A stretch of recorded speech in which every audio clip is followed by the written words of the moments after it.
اعوذ باللہ من الشیطان الرجیم بسم اللہ الرحمن الرحیم رب اشرح لی صدری ویسر لی امری واحلل عقدۃ من لسانی یفقہوا قولی۔ السلام علیکم ورحمۃ اللہ وبرکاتہ۔ قل یا عبادی الذی اسرفوا علی انفسہم لا تقنطوا من رحمۃ اللہ ان اللہ یغفر الذنوب جمیعا انہ هو الغفور الرحیم۔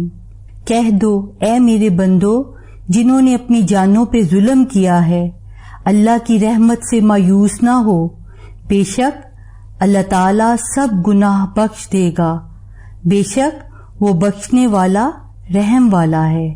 سبحان اللہ۔ جب بندہ سچی توبہ کر کے اللہ کی طرف لوٹ آتا ہے تو اللہ کریم اس کے تمام گناہوں کو مٹا دیتے ہیں۔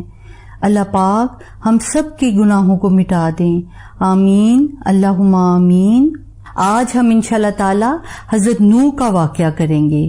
حضرت ادریس سے حضرت نوح کا نسب پہلے دیکھ لیتے ہیں۔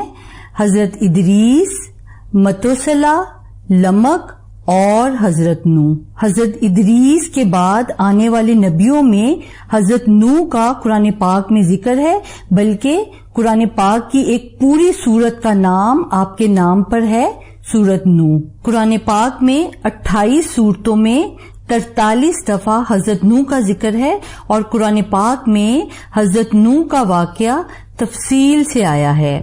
اللہ تعالیٰ نے جن امتوں کو عبرت بنایا اور ان کے متعلق ہمیں بتایا، یعنی کہ ان کے اعمال کو بتایا تاکہ ہم نصیحت اور سبق حاصل کریں، ان میں حضرت نوح کی قوم بھی ہے۔ حضرت نوح کا لقب نجی اللہ ہے، اللہ تعالیٰ کا مقرب دوست۔ نوح علیہ السلام کو آدم ثانی بھی کہا جاتا ہے، کیونکہ نوح علیہ السلام کی زندگی کے آخر میں جو طوفان آیا تھا اس میں نوح علیہ السلام کے ساتھیوں کے علاوہ سب طوفان میں غرق ہو گئے تھے۔ ایک بار پوری انسانیت کو تباہ کر کے نئے سرے سے پیدا کیا گیا تھا، اور دوبارہ نوح علیہ السلام کی اولاد ہی سے آگے نسل شروع ہوئی، جیسے دنیا کی ابتدا میں حضرت آدم کی اولاد سے شروع ہوئی تھی، اس لیے حضرت نوح کو آدم ثانی بھی کہتے ہیں۔ حضرت نوح اولو العزم رسول تھے۔ تقریباً ہر مذہبی کتاب میں حضرت نوح علیہ السلام کا تذکرہ ملتا ہے۔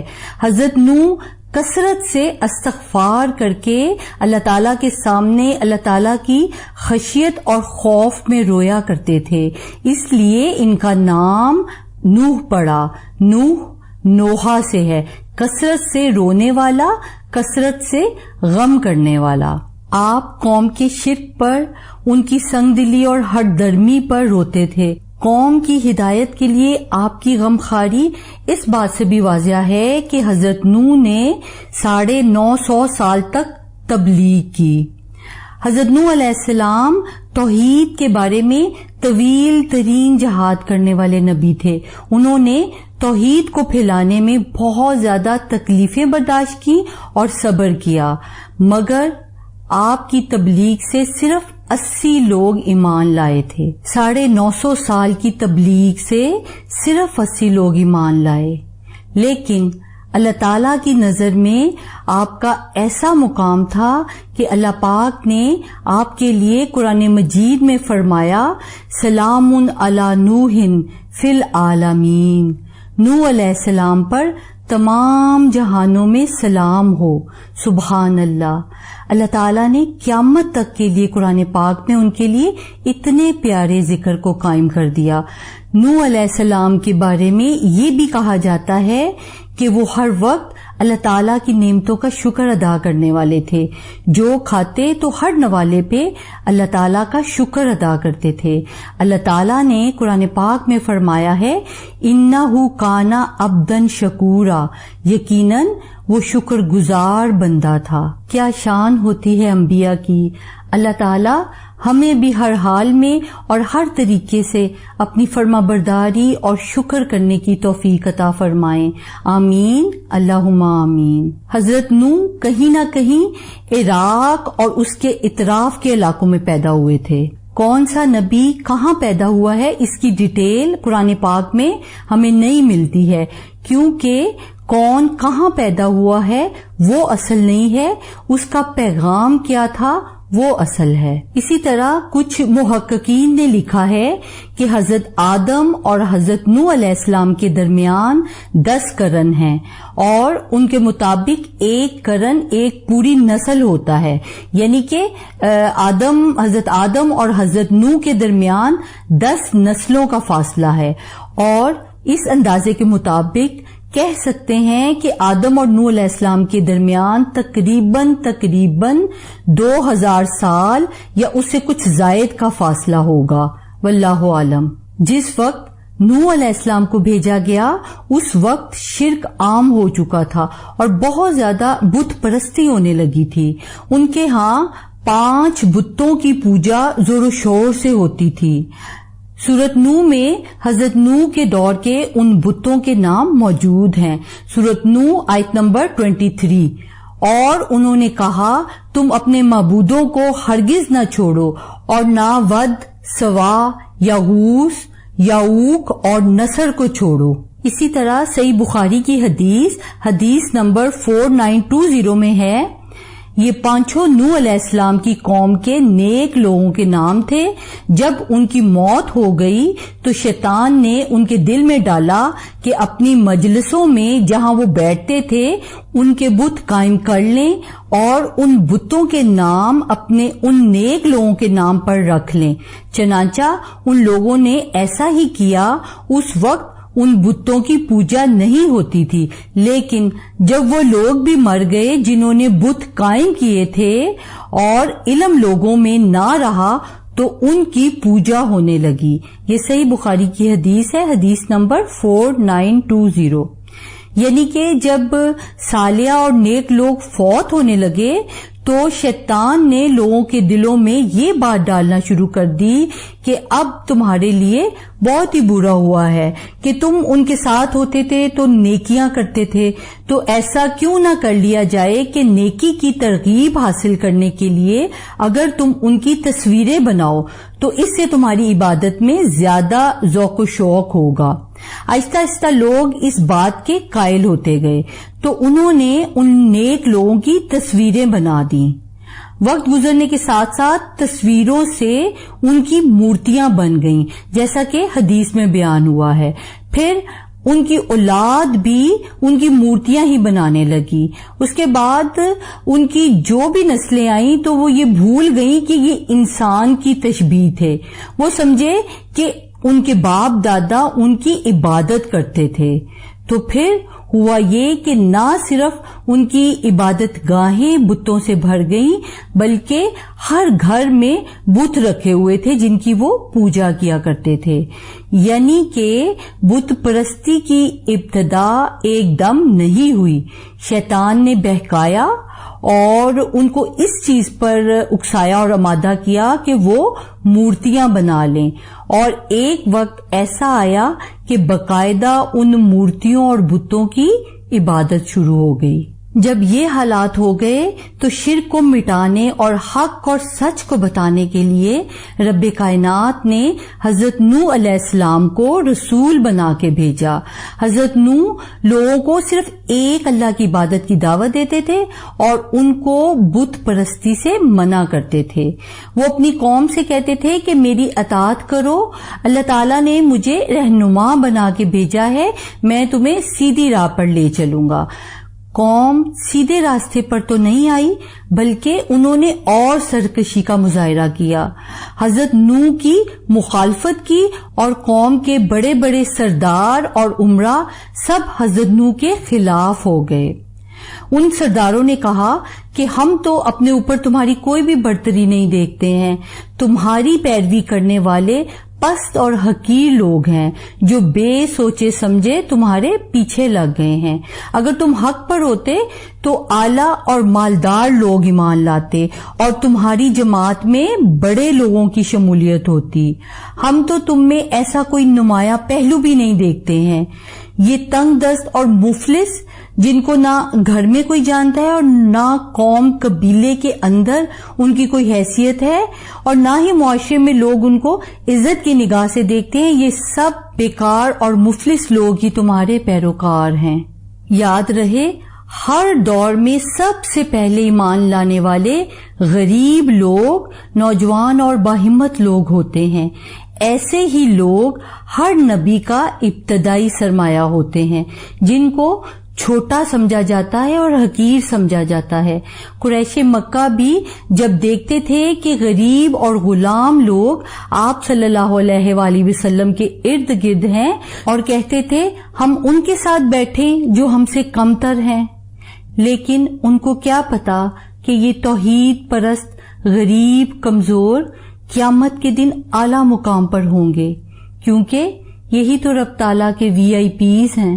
اللہ تعالیٰ کے ہاں مال کی وجہ سے انسان اونچا نہیں ہوتا ہے بلکہ اعمال کی وجہ سے ہوتا ہے. اللہ تعالیٰ ہمیں بھی توفیق دے کہ ہم اپنے عملوں کو اللہ تعالیٰ کی رضا کے مطابق ڈھال لیں. آمین یا رب العالمین. تو حضرت نوح کو قوم نے جھوٹا قرار دیا اور کہنے لگے کہ اس کو کیا حق ہے کہ یہ ہمارا پیشوا بنے اور ہم اس کی بات مانیں. انہوں نے نہ صرف خود توحید کو ماننے اور شرک کو چھوڑنے سے انکار کیا بلکہ انہوں نے لوگوں کو بھی کہا کہ نوح کی باتوں میں آ کر تم اپنے معبودوں کو ہرگز نہ چھوڑنا، اور انہوں نے بت پرستی ہی کو ترجیح دی. ایسے جھٹلانے والے مشرکوں میں نوح علیہ السلام آئے تھے جو شرک پر ڈٹے ہوئے تھے. اللہ تعالیٰ نے فرما دیا ہے کہ ہر گناہ کی معافی ہے، شرک کی نہیں ہے. اگر کوئی انسان شرک کی حالت میں بغیر توبہ کے مر جائے تو ہمیشہ کی جہنم میں جائے گا. صحیح بخاری کی ایک بہت ہی پیاری حدیث ہے، حدیث نمبر 5967. حضرت معاذ بن جبل رضی اللہ عنہ سے روایت ہے کہ آپ صلی اللہ علیہ وآلہ وسلم نے فرمایا، اے معاذ، میں نے عرض کیا، اے اللہ کے رسول صلی اللہ علیہ وآلہ وسلم، میں حاضر ہوں. آپ صلی اللہ علیہ وآلہ وسلم نے فرمایا، کیا تم جانتے ہو کہ اللہ کا حق بندوں پر کیا ہے؟ میں نے عرض کیا کہ اللہ اور اس کے رسول خوب جاننے والے ہیں. آپ صلی اللہ علیہ وآلہ وسلم نے فرمایا کہ اللہ تعالیٰ کا بندوں پر یہ حق ہے کہ وہ صرف اللہ تعالیٰ کی عبادت کریں اور اس کے ساتھ کسی کو شریک نہ بنائیں. آپ صلی اللہ علیہ وآلہ وسلم نے فرمایا، کیا تم جانتے ہو کہ جب بندے اپنے احکام پورے کریں یعنی اللہ تعالیٰ کی عبادت کریں، کسی کو اس کے ساتھ شریک نہ ٹھہرائیں، تو ان کا اللہ پر کیا حق ہے؟ میں نے عرض کیا، اللہ اور اس کے رسول بہتر جانتے ہیں. آپ صلی اللہ علیہ وآلہ وسلم نے فرمایا کہ ان بندوں کا پھر اللہ تعالیٰ پر حق یہ ہے کہ اللہ تعالیٰ انہیں عذاب سے محفوظ رکھے. سبحان اللہ. اللہ تعالیٰ ہمیں سچی ہدایت دیں، ہمیں شرک سے بچائیں اور توحید پر قائم رکھیں. آمین اللہم آمین. تو جب حضرت نوح کو توحید کا درس دیتے مدتیں گزر گئیں، ان کی قوم کو کوئی اثر نہ ہوا بلکہ ان بت پرستوں کی مخالفت اور دشمنی میں اور اضافہ ہوتا گیا. اب حضرت نوح جب قوم کو سمجھاتے، تبلیغ کرتے تو قوم کے لوگ آپ سے بھاگنے لگتے. قوم کے لوگ کسی صورت بھی حضرت نوح کی بات کو سننا نہیں چاہتے تھے. آپ کو دیکھتے تو خود کو چھپا لیتے. آپ کوئی بھی بات کرتے تو کانوں میں اب انگلیاں ڈال لیتے تھے اور منہ پر کپڑا ڈال لیتے کہ ہم سے تو بات ہی نہ کریں. بلکہ صورتحال یہ ہو گئی کہ آپ تبلیغ کے لیے آتے اور بات شروع کرتے تو وہ آپ کو مارتے، اور اتنا مارتے کہ آپ بے ہوش ہو جاتے، اور پھر آپ کے بیٹے آپ کو ڈھونڈتے ڈھونڈتے وہاں تک پہنچتے اور اٹھا کر لے کے جاتے. لیکن حضرت نوح علیہ السلام نے ہمت نہیں ہاری، امید نہیں چھوڑی۔ نبی اپنی قوم کا ایسا خیر خواہ ہوتا ہے کہ وہ آخر تک اسی کوشش میں رہتا ہے کہ میری قوم بچ جائے اور اللہ تعالیٰ کے حکموں کو اور توحید کو مان لیں اور اللہ تعالیٰ ان کو معاف کر دیں۔ اسی کوشش میں حضرت نوح علیہ السلام نے اتنے سال صبر کیا اور استقامت رکھی۔ ایک دن یہ ہوا کہ حضرت نوح نے بڑے بڑے عمراء کو اکٹھے ایک جگہ دیکھا۔ آپ نے ایک دفعہ پھر کوشش کی، ان سے فرمایا بت پرستی چھوڑ کر اللہ کو مانو اور صرف اسی کی عبادت کرو، تمہاری ہی بھلائی کے لیے میں تم کو نصیحت کر رہا ہوں اور میں اس کی تم سے کوئی اجرت نہیں مانگتا۔ اور ان سے فرمایا، سورۃ ہود کی آیت نمبر 26 میں ہے کہ تم اللہ تعالیٰ کے سوا کسی کی عبادت نہ کرو، میں تم پر دردناک دن کے عذاب کی آمد کا خوف رکھتا ہوں۔ اب انہوں نے حضرت نوح کی بات کا کیا جواب دیا؟ یہ سورۃ ہود کی آیت نمبر 32 میں ہے۔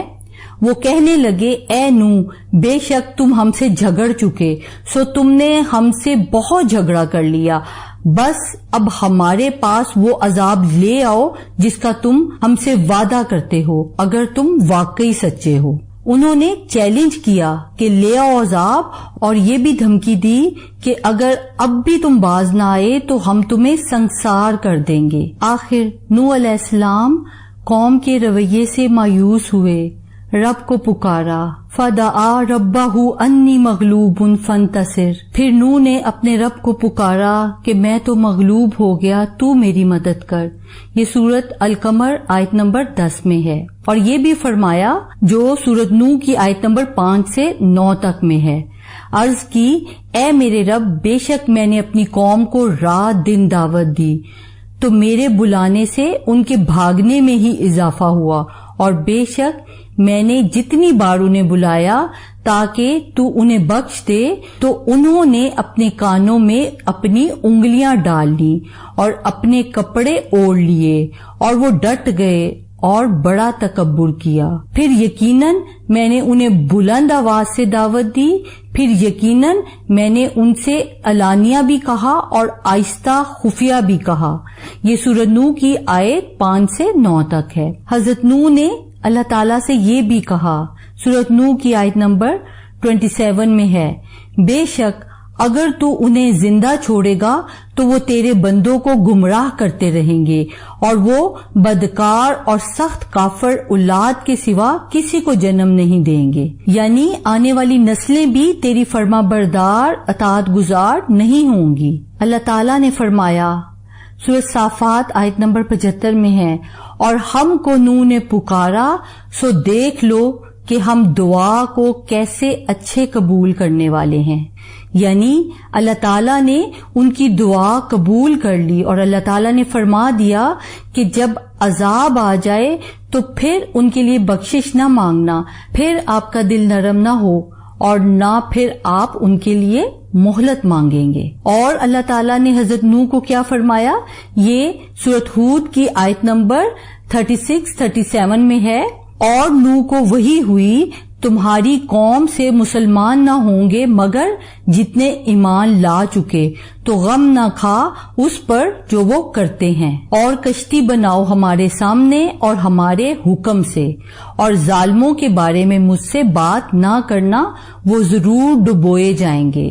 حکم آ گیا کہ اللہ تعالیٰ کی حفاظت اور اللہ تعالیٰ کی ہدایت میں آپ کشتی بنائیں۔ پھر نوح علیہ السلام نے کشتی بنانا شروع کی، اور وہ کشتی بناتے تھے، اور جب اس کی قوم کے سردار اس پر گزرتے اس سے ہنسی کرتے۔ یہ سورۃ ہود کی آیت نمبر 38 میں ہے۔ حضرت نوح کی قوم کے لوگ جب کشتی بناتا دیکھتے تو مذاق اڑاتے کہ پانی کا تو نام و نشان نہیں ہے اور یہ کشتی بنا رہے ہیں، لیکن آپ لوگوں کی باتوں کی پرواہ کیے بغیر اللہ تعالیٰ کی حکم کی تکمیل کرتے رہے اور کشتی کو بناتے رہے۔ ابن کثیر نے لکھا کہ اللہ تعالیٰ نے حضرت نوح کو یہ حکم دیا کہ وہ ساگوان کے درخت اگائیں۔ حضرت نوح نے وہ درخت اگائے اور ان درختوں کو 20 سال لگے پختہ ہونے میں۔ پھر حضرت نوح علیہ السلام نے ان کو کاٹ کر چھیلا اور ہموار کیا اور تختے بنائے اور اللہ تعالیٰ کی وحی کے مطابق کشتی بنانا شروع کر دی۔ اللہ تعالیٰ نے آپ کو کمال ٹیکنیک سکھا دی، ان میں سے ایک پانی کے تھپیڑوں سے حفاظت کے لیے ڈائیوگنل لیئر ٹیکنیک کا استعمال تھا۔ یہ ٹیکنیک نیول آرکیٹیکٹ نے 1992 میں استعمال کی اور اس پر ایوارڈ حاصل کیا، جبکہ نوح علیہ السلام نے یہ ٹیکنیک کتنا عرصہ پہلے اللہ تعالیٰ کے حکم سے استعمال کی تھی۔ اللہ اکبر۔ حضرت نوح کی یہ کشتی عام کشتی نہیں تھی، یہ ووڈن شپ تھا، بحری جہاز۔ آپ کو 20 سال لگے درخت لگانے میں اور پھر اس کے تختے بنانے میں، اور عمر بن حارث کی روایت ہے کہ 40 سال لگے کشتی بنانے میں، یعنی کہ 60 سال، لیکن کئی جگہوں پہ یہ بھی قول ہے کہ آپ کو 100 سال لگے تھے کشتی بنانے میں، واللہ عالم۔ اس کشتی کے بارے میں ابن عباس رضی اللہ عنہ سے روایت ہے کہ کشتی کی لمبائی 300 گز تھی، بلندی 30 گز اور چوڑائی 50 گز تھی، اور کشتی کا نقشہ وحی کے مطابق تھا۔ یہ کشتی 3 منزلہ تھی اور کشتی اوپر سے بالکل بند تھی۔ اس کا سب سے نچلا حصہ درندوں اور جانوروں کے لیے بنایا گیا تھا اور درمیان والا حصہ پرندوں کے لیے، جبکہ سب سے اوپر والا حصہ انسانوں کے لیے بنایا گیا تھا۔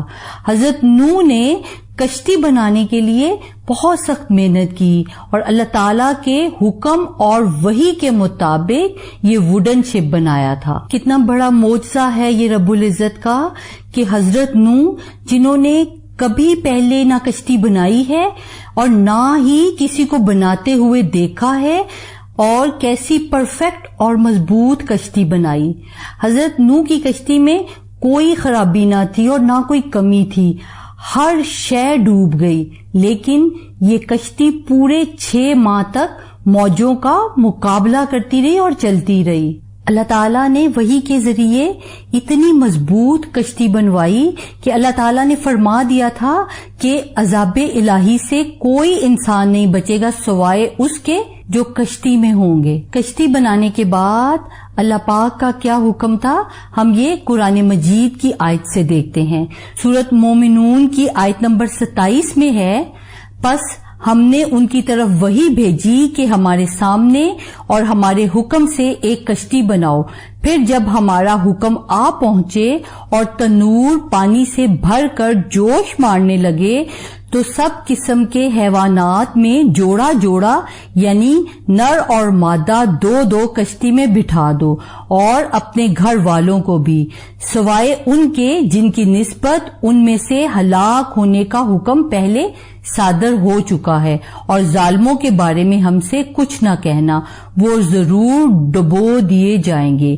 یہ سورہ مومنون کی آیت نمبر 27 ہے۔ کشتی کی تعمیر ہو گئی، طوفان کے آنے کی نشانی بھی بتا دی گئی کہ جب تنور میں سے پانی آ جائے، یعنی کہ تنور کی آگ بجھ جائے اور وہ پانی سے بھر جائے، تو آپ کشتی کے پاس چلے جائیں۔ پھر کیا ہوا؟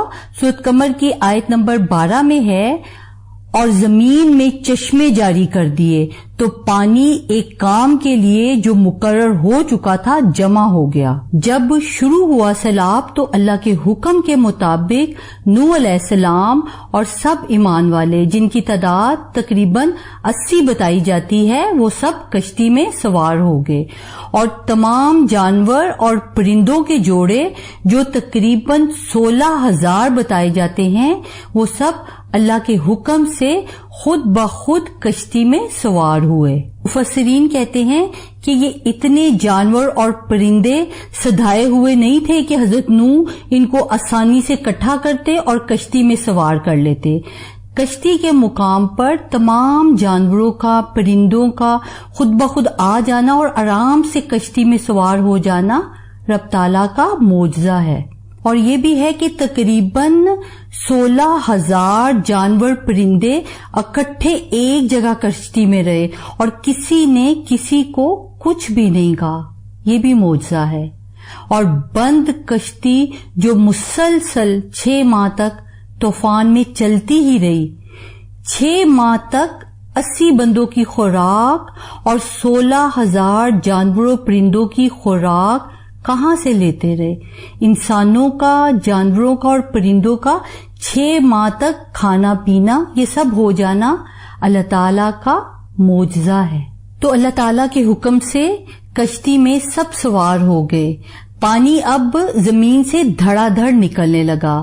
حضرت نوح کو معلوم تھا کہ یہ پانی کم نہیں ہوگا بلکہ یہ اور زیادہ بڑھے گا، تو پانی اتنا ہو گیا کہ کشتی اس میں تیرنا شروع ہو گئی۔ پھر کیا ہوا؟ یہ سورہ ہود کی آیت نمبر 42 میں ہے، اور وہ ان کو لے کر طوفان کی لہروں میں چلنے لگی۔ لہریں کیا تھی؟ گویا پہاڑ تھے۔ اس وقت نوح نے اپنے بیٹے کو کہا جو کشتی سے الگ تھا، پکارا کہ بیٹا ہمارے ساتھ سوار ہو جا اور کافروں میں شامل نہ ہو۔ نوح علیہ السلام نے اپنے بیٹے کنعان کو پکارا، کتابوں میں اس کا نام یام بھی آیا ہے۔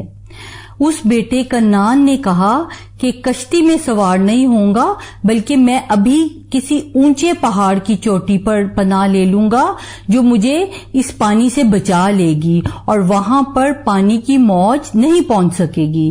اس کو لگا تھا کہ یہ کوئی عام سیلاب ہے اور یہ تھم جائے گا۔ حضرت نوح نے کہا آج کوئی اللہ کے عذاب سے بچ نہیں سکتا، تم کشتی میں آ جاؤ، لیکن اس نے نہیں مانا۔ حضرت نوح علیہ السلام کا وہ بیٹا کشتی سے دور پہاڑ کی طرف جا رہا تھا۔ پانی کی ایک تیز موج آئی اور وہ بیٹا حضرت نوح علیہ السلام کے سامنے ڈوب گیا۔ استغفر اللہ۔ اللہ تعالیٰ نے قرآن پاک میں فرما دیا کہ اس کے اعمال صالحہ نہیں تھے، یہ تیرے اس اہل سے نہیں ہے جس کا حکم ہوا تھا کہ اپنے اہل کو کشتی میں سوار کر لو، اور اس بیٹے کی سفارش کرنے سے بھی اللہ تعالیٰ نے روک دیا۔ پیغمبر کا بیٹا ایمان نہیں لایا تو عذاب الہی سے بچ نہیں سکا۔ یاد رہے جس کو اس کے اعمال نے پیچھے چھوڑ دیا، آخرت میں اس کا حسب نسب اس کو آگے نہیں لے کر جا سکتا۔ اللہ تعالیٰ کے ہاں حسب نسب کا نہیں، اعمال کا اور ایمان کا مقام ہوگا۔ اسی طرح حضرت نوح کی بیوی بھی، جس کا نام واہلہ تھا، اسی طوفان میں ہلاک ہو گئی تھی۔ وہ اللہ تعالیٰ کی نافرمان تھی اور وہ لوگوں سے کہتی تھی کہ حضرت نوح نعوذ باللہ مجنون ہیں۔ آخرکار اللہ تعالیٰ کے عذاب کی زد میں آ گئی۔ اس کا ذکر سورۃ تحریم کی آیت نمبر 10 میں ہے۔ اب پانی بلند ہوتے ہوتے پہاڑ کی چوٹیوں سے بھی بلند ہو رہا تھا، تو کشتی کا دروازہ بند کر دیا گیا۔ بارش بھی شروع ہو گئی اور ساتھ ساتھ زمین سے بھی پانی نکلنا شروع ہوا۔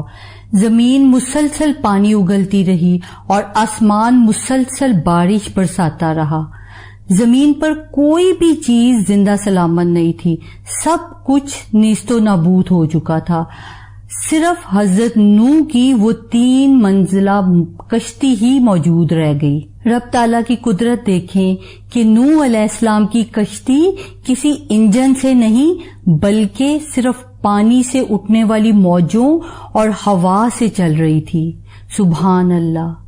جس طرح کشتی بننے میں اللہ تعالیٰ کی حفاظت تھی، اسی طرح چلنے میں بھی رب کی حفاظت تھی۔ یہ طوفان 40 دن تک برابر دن رات جاری رہا۔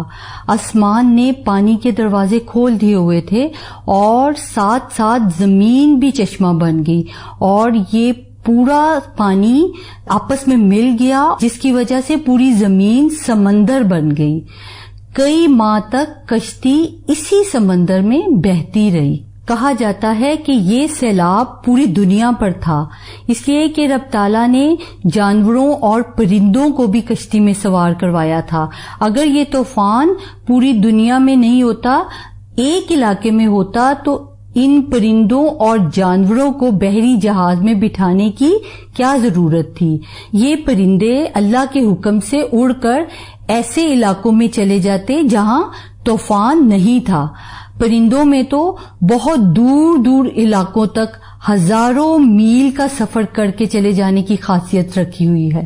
پھر اللہ تعالیٰ کا حکم آ گیا، طوفان رک گیا، اللہ تعالیٰ نے زمین کو حکم دیا کہ وہ تمام پانی نگل جائے، اور اسی طرح آسمان کو حکم دیا کہ وہ تھم جائے۔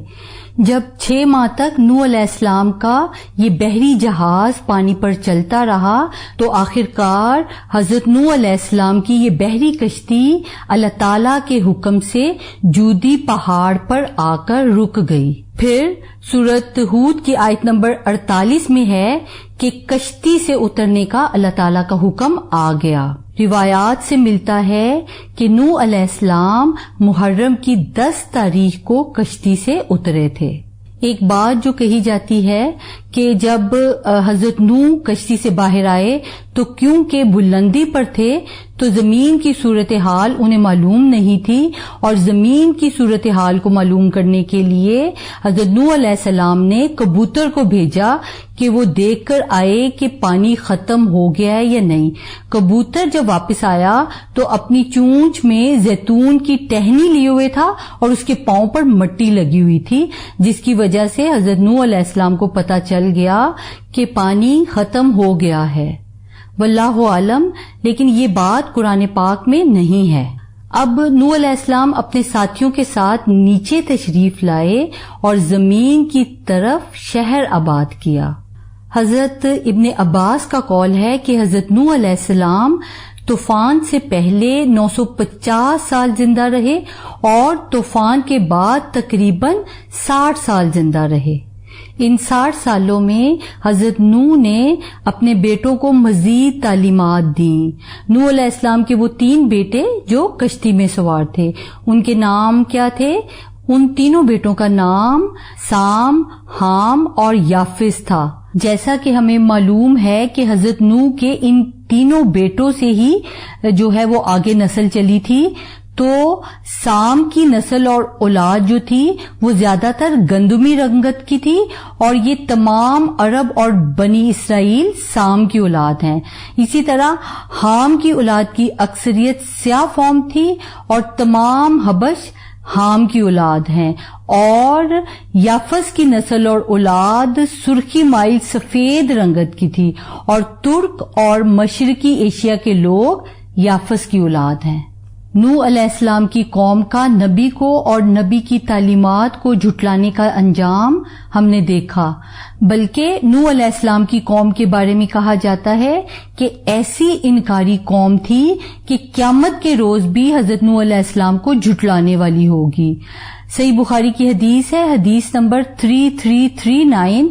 ابو سعید خدری رضی اللہ عنہ نے بیان کیا ہے کہ نبی کریم صلی اللہ علیہ وآلہ وسلم نے فرمایا، قیامت کے دن نوح علیہ السلام بارگاہ الہی میں حاضر ہوں گے۔ اللہ تعالیٰ دریافت فرمائیں گے کہ کیا میرا پیغام تم نے پہنچا دیا تھا؟